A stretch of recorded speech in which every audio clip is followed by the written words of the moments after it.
evening announcements had ended, leaving behind a cold echo that clung to the stone walls of the lower district.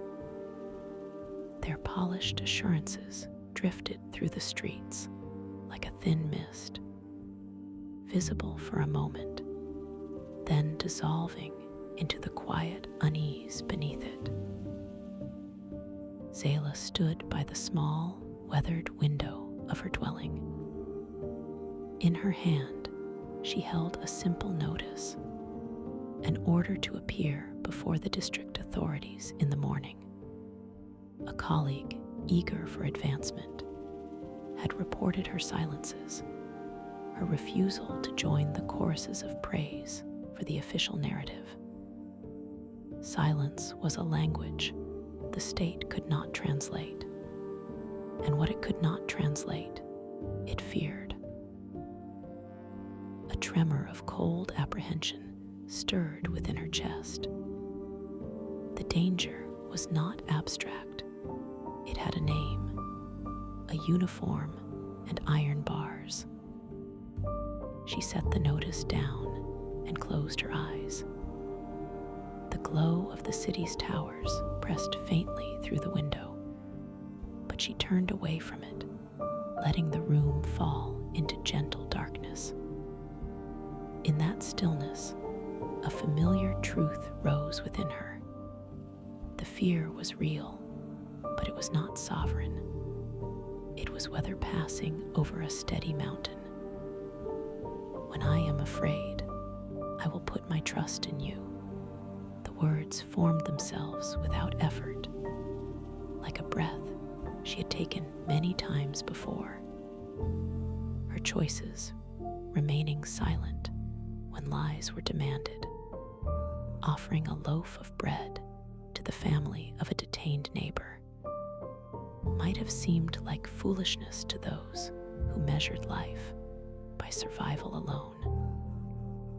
Yet she knew that a human being was not preserved by perfect alignment with a passing regime, nor by the magnitude of an army, nor by the noise of the crowd. She leaned against the window frame and looked up at the night sky.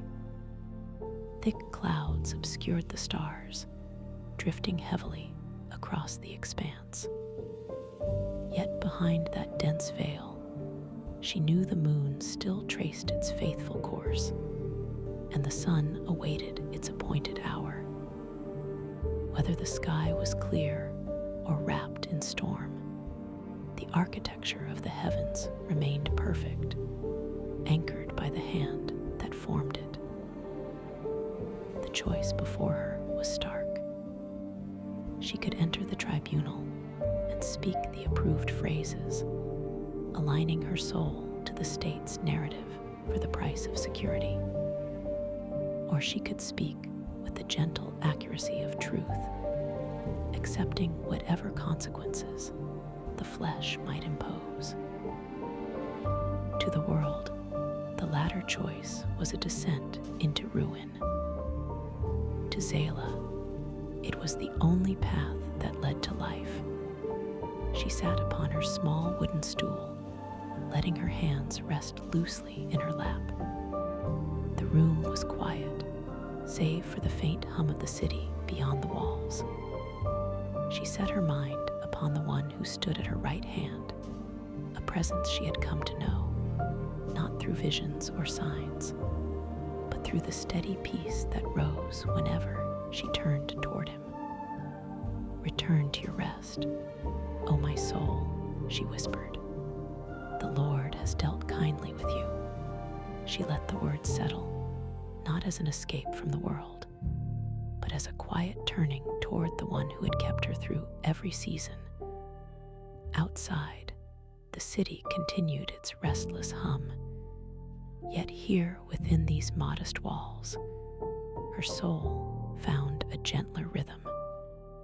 The state, with all its loud machinery and terrifying decrees, could touch only the outer garment of her existence. It could trouble her days, but not her purpose. command her presence, but not her soul. She thought of the quiet kingdom rising within her, not with banners or proclamations, but with the slow, steady strength of trust. It grew the way dawn grows, unseen at first, then unmistakable. Zayla breathed softly. Fear still lingered at the edges of her thoughts, but it no longer ruled them. It had become a passing shadow, unable to settle where light had taken root. Morning would come, and she would walk into the tribunal hall with steady steps, not as one seeking to preserve herself, but as one bearing witness to truth. She rested upon her bed, letting the darkness gather gently around her. The night had its reach, yet she sensed the faint warmth of dawn already forming beyond it. And in that soft expectancy, she closed her eyes, calm, steady, unafraid. The Lord is thy keeper. The Lord is the shade upon thy right hand. The Lord shall keep thee from all evil. He shall keep thy soul. The Lord shall keep thy going out and thy coming in, both now and forevermore.